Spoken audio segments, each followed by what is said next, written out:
college football playoff are saving bowl games. Lost in the shadow of the mighty college football playoff, several less prestigious postseason bowl games recently have faced a tough choice. Costs had gone up. Attendance was going down. What could they do about it? Three of them decided to bail out. In January, the non-profit owner of the Poinsettia Bowl in San Diego announced it was canceling the game after 12 years. A few months later, the non-profit Miami Beach Bowl announced it was selling itself to ESPN events after not being able to find a title sponsor since its birth in 2014. After losing money in 2013 and 2014, the non-profit owner of the Foster Farms Bowl also transferred ownership of the game to a new owner last year with deeper pockets, the San Francisco 49ers. The playoff had had a bigger impact than expected in terms of diminishing the other bowls, said Gary Cavalli, the former executive director of the San Francisco Bowl Game Association, which founded the Foster Farms Bowl in 2002. More, Baker Mayfield, Bryce Love headline USA Today Sports College Football All-American Team More, Amway Coaches Call of the Year Semifinals, Cashier Vote More, 10 leading candidates to win Heisman in 2018 as a result. More lower-tier bowl games have been picked up on the cheap by for-profit companies such as ESPN events, altering the complexion and business model of an industry that previously was exclusively run by local non-profit civic organizations that promoted tourism. It's part of the fallout of an industry that is now dominated by the playoff, which started in 2014. It's also a result of market saturation. In 1996, there were only 18 major college bowl games, virtually all of them run by these standalone nonprofits. This year, there are 40 games, starting Saturday, with a record 17 of them owned by larger for-profit businesses, including 3 pro sports franchises, the 49ers, Detroit Lions, Quick Lane Bowl, and New York Yankees, Pinstripe Bowl. The biggest game, the national championship, is owned by the College Football Playoff Administration LLC, a for-profit entity whose members are the 10 major college football conferences in Notre Dame. The other 13 for-profit games are owned by ESPN Events, a division of the cable sports network. That's crept up considerably since 2005, when ESPN Events owned just 3 of the 28 bowl games.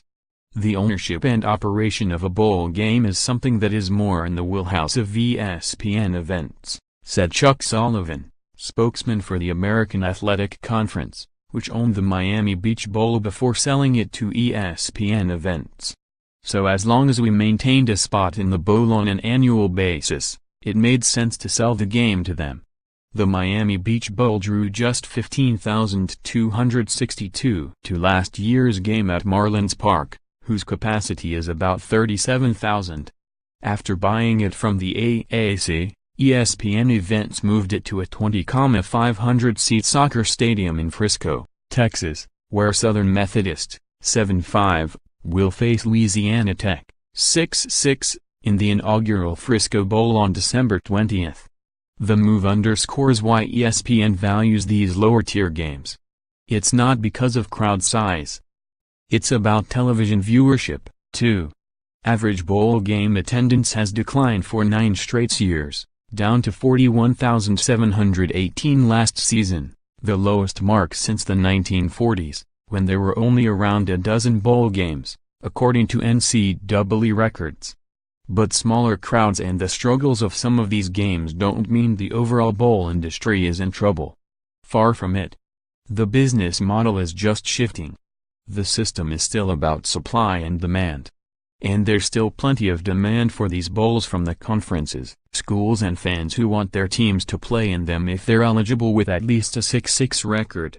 3 bowl-eligible teams were left out of the bowl schedule this year and weren't happy about it: Buffalo, 6-6, Western Michigan, 6-6, and Texas San Antonio, 6-5. There's also plenty of money supply now to help pay the expenses of all the teams when they go to these games, mostly coming from the windfall of the playoff, which gets about $470 million per year from ESPN. The bowl games collectively paid out about $622 million to conferences and schools last season, including $441 million from the playoff alone, according to NCAA financial records reviewed by USA Today Sports. After $105 million in expenses, the conferences and schools took home a $517 million profit. "The bowl system is really healthy," said Clint Overby, vice president at ESPN Events. "For conferences that participate in lower-tier games, it's healthy in large part because the playoff subsidizes them even if they don't participate in the playoff." Last year, for example, the American Athletic Conference, AAC, placed 7 teams in bowl games, including Tulsa in the Miami Beach Bowl. The AAC got $20.3 million from the playoff in revenue sharing despite not having a team involved in it.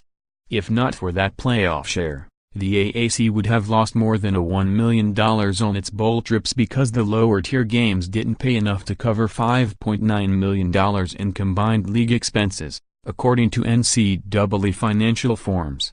It's a system that works well for the biggest bowls in all the leagues and teams that play in the postseason. But it hasn't exactly worked for some of the smaller local standalone organizations whose visibility and importance have been shrunk by the playoff. Those businesses needed to sell tickets, sponsorships and TV rights to keep the lights on and meet the payout required to the participating conferences that put their teams in their games. And that's why some have bailed and other business models have taken over instead. Such games arguably make more financial sense for ESPN than traditional non-profit bowl organizations because the currency of the realm for ESPN is eyeballs on screens and not so much butts in stadium seats. The ESPN bowl games, which account for the growth in bowl games, are essentially made for TV events, Stanford economist Roger Noll told USA Today Sports. Consider that Miami Beach Bowl in which Tulsa beat Central Michigan last year, 55-10. A crowd of 15,262 was bad news for a small nonprofit that relies on ticket sales and corporate sponsorships to make ends meet. But attendance doesn't matter as much to a deep-pocketed media network. ESPN wants live television programming during the holiday season to draw viewers, sell advertising and beat the competition, reinforcing the channel's value with cable distributors and satellite providers.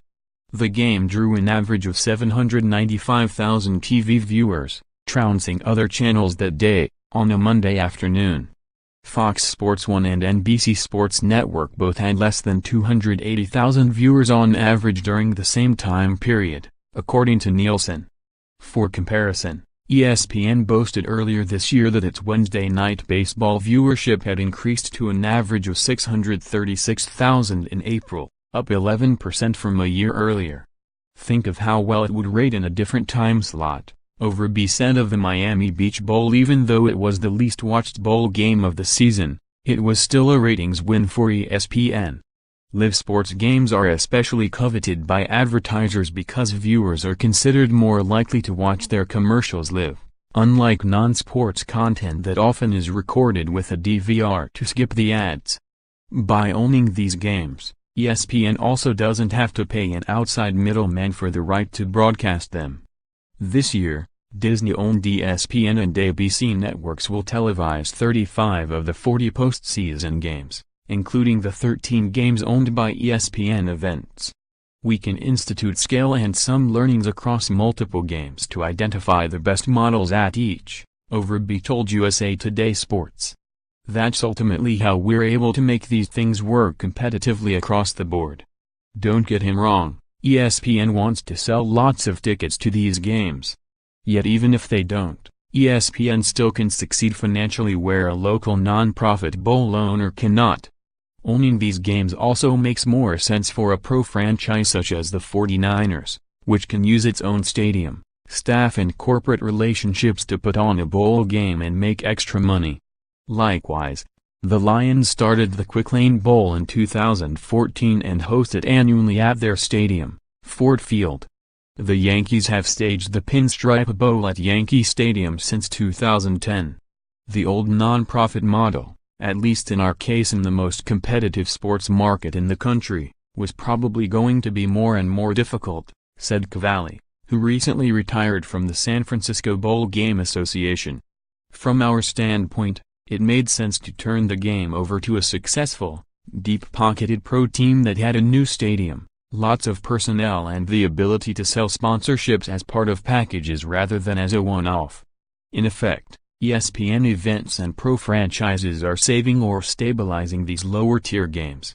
Both recognize the demand for them, from teams, fans and viewers. What really gets missed sometimes is that college football is wholly unique in that it has a full-on celebration of its season every year at the end of the year through the bowl system, Overby said. ESPN Events is more invested in it than ever before. It also owns the Celebration Bowl, a game between historically black colleges and universities. This year it's Grambling State vs. North Carolina A&T on December 16 on ABC. We want to help benefit the system in whatever capacity we can, Overby said.